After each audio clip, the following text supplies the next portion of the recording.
السلام عليكم ورحمة الله تعالى وبركاته.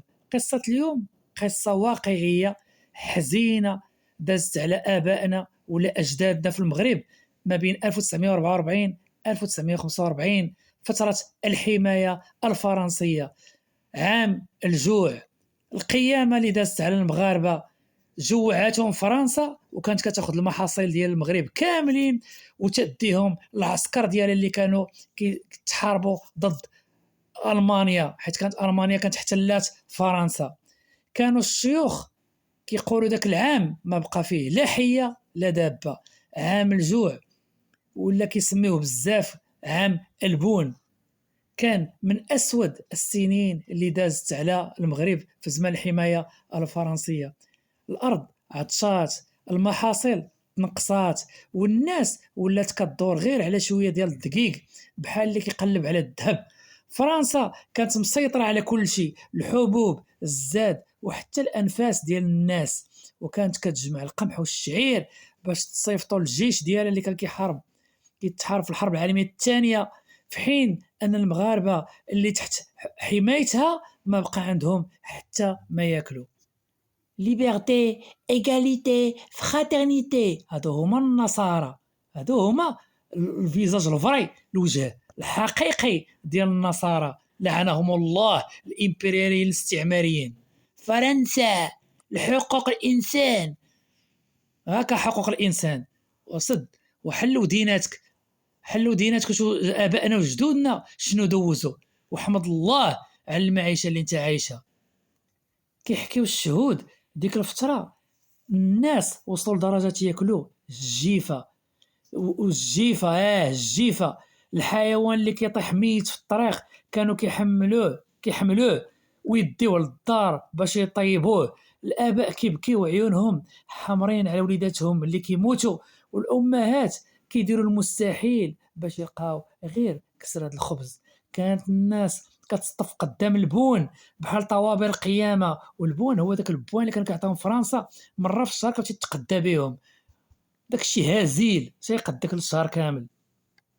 ورقه صغيره فيها حصه قليله وماشي ديما كتلقاها، واللي كيحرق القلب في هذا الوقت اللي المغاربه فيه غارقين في الجوع والموت كانت الاف من ولاد البلاد من القوم. القوم هي كلمه امازيغيه تدل على فرقه محاربه صغيره منسقه او مجموعه مقاتلين من القبائل اللي كيتلقاو الاوامر من قائد محلي.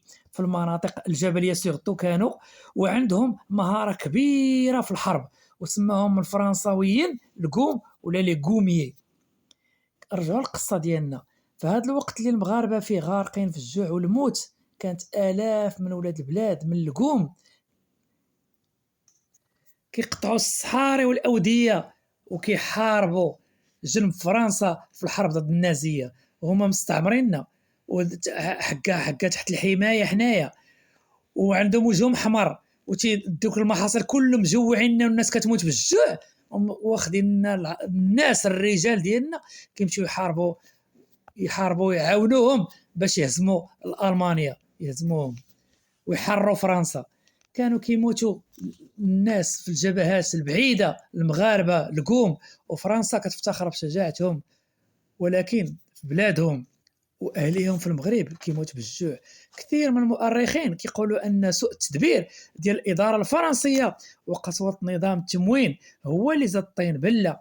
الاحتكار، النقل القهري للمنتجات، والاهتمام بالحرب اكثر من البشر خلى الاف المغاربه كيطيحوا واحد ورا الثاني. مشاهد ما كتمسحش من الذاكره.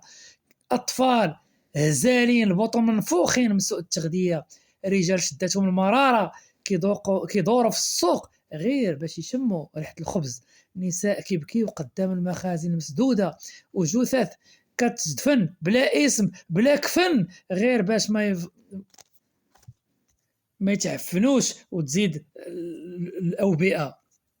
واحد الشيخ قال في شهاده قديمه: كنا كنتسابقوا على قشره ديال البرتقال اللي كترميها الشاحنه، ماشي باش ناكلو، غير باش نحسو بطعم شي حاجه. وبالرغم من الظلم والجوع بقى المغاربه واقفين، داروا يد في يد، تقاسموا المعدود ساندوا بعضياتهم وخرجوا من عام الجوع بنفس مقطوع ولكن بقلب قوي. عام الجوع ماشي غير صفحة من التاريخ، هو جرح بقى محفور في ذاكرة البلاد، كيذكر المغاربة بالظلم اللي داز عليهم وبالقوة اللي فيهم. وغنحاول نبين لك يا صديقي الأجداد والآباء ديالنا شنو قاساو في ذاك العام الجوع على شكل قصة، لعل وعسى يوصلك الظلم والقهر اللي دازوا منه. الشتا خانت والزرع لوح الرايه البيضاء والناس ولات كتعيط في السماء يا لطيف يا لطيف. الديور كتصوت بالخوا والبطون كتصوت بالجوع. حتى الريح اللي كانت كدوز مرة بحالها، كتزيد الظلام ظلام. كل نهار كيبدا بحال اللي قبله، بحث على لقمة ولا على شي معجزة تنزل من السماء. داك العام ما بقى فيه لا دابة لا حية. نهار ورا نهار وجوه الناس ولات بحال الورق اليابس، كتكسر غير بالنظرة. الأسواق اللي كانت كتغلي بالحركة ولات بحال المقابر. الناس كيدوروا فيها بلا هدف، غير كيقلبوا على ريحة الرزق، شي حاجة تعتق نهارهم. في واحد الزنقة من زناقي البلاد كان ساكن با الحسين، واحد الراجل اللي عايش على قدو، ما عمرو مد يدو لشي حد. ولكن في داك العام حتى الرجال اللي واقفين كيطيحوا. نهار خرج من الدار وشدو الجوع حتى ولا كيتألم. وصل للسوق ولكن السوق خاوي، غير الريح كتلعب مع الغبار، وشي كلاب هزالين كيتعاركوا على عظمه ناشفه. شد با الحسين الطريق اللواد، قال يمكن يلقى شي ورقه شي عود شي حاجه يدير بها النار باش يدفي صغارو. ولكن اللي لقى كان اخطر من داك الشيء اللي كان كيتوقع. لقى واحد بهيمه ميته منفوخه من الشمس والريحه كتقتل. وقف تفرج فيها وقلبه كيبكي قبل من عينه. دار راسو دور راسو جهة السماء على عينيه وسول السماء واش وصلنا لهذا الحال ناكلوا الجيفة. ولكن من بعد سمع صوت صغير داخلو كيهضر: وليداتك راه كيتدوروا بالجوع. شد السكين اللي كان كيدير به كيخدم به في الحقل وقرب وهو كيرتجف من الخوف والحرج.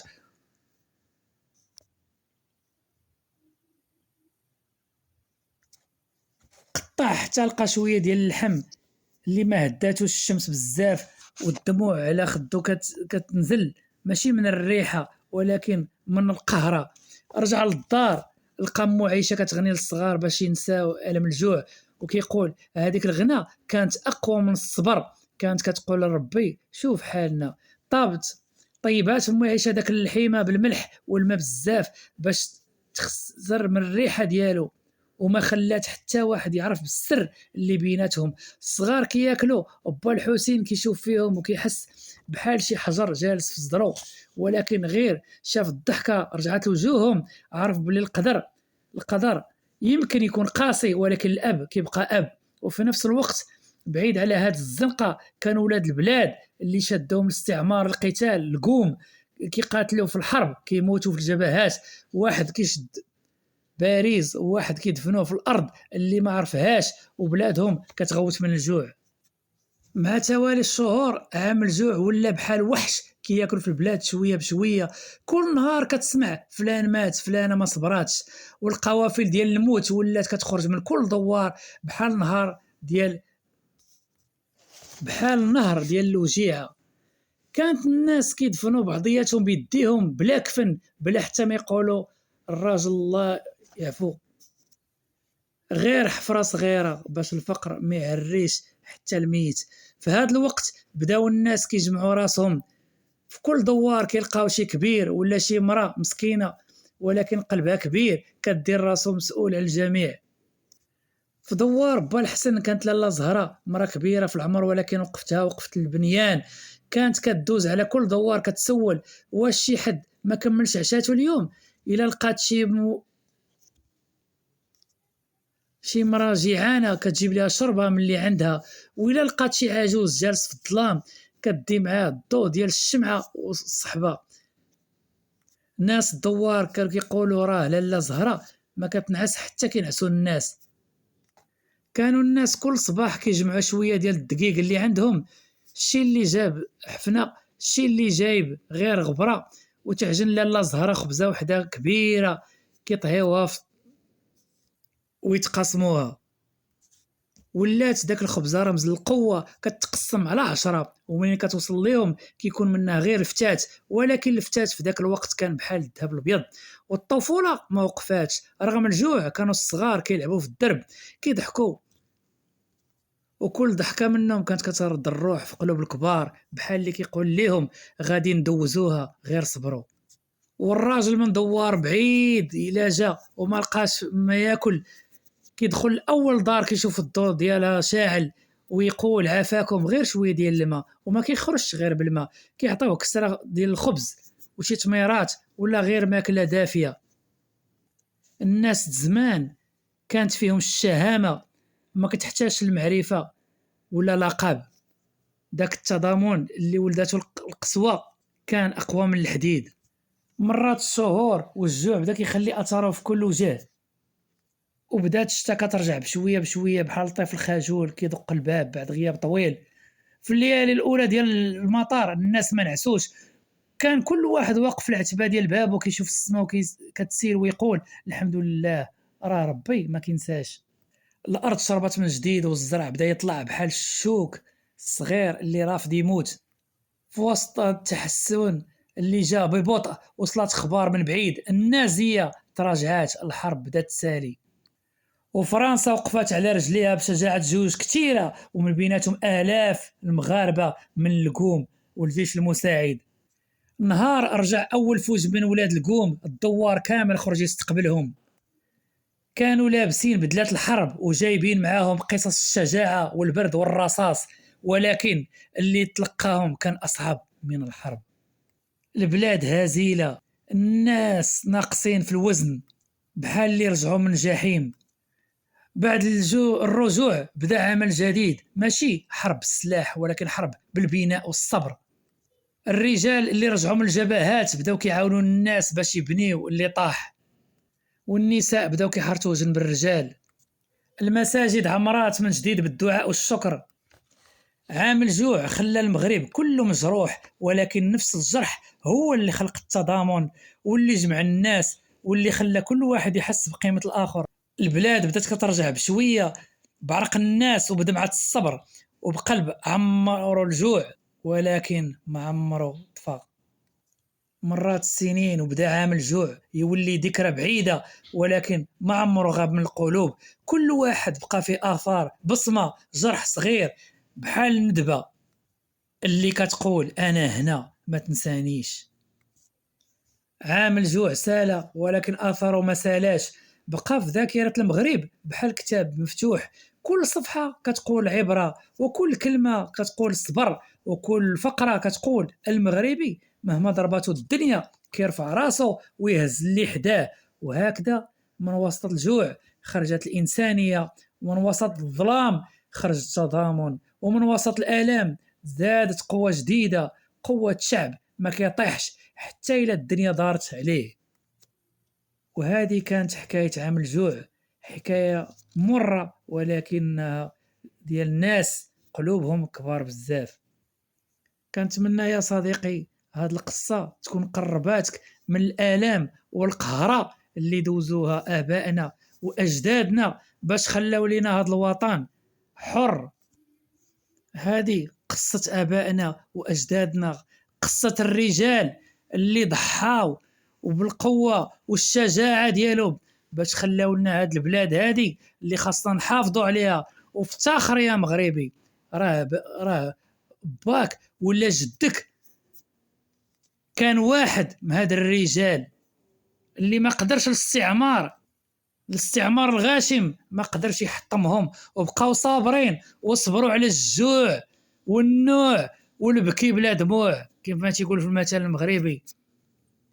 هذه كانت قصة عام الجوع وشجاعة وتضحية الأبطال المغاربة وما بيناتهم جيش القوم. يحيى المغرب حرا منيعا. دمتم في رعاية الله وحفظه، والسلام عليكم ورحمة الله تعالى وبركاته.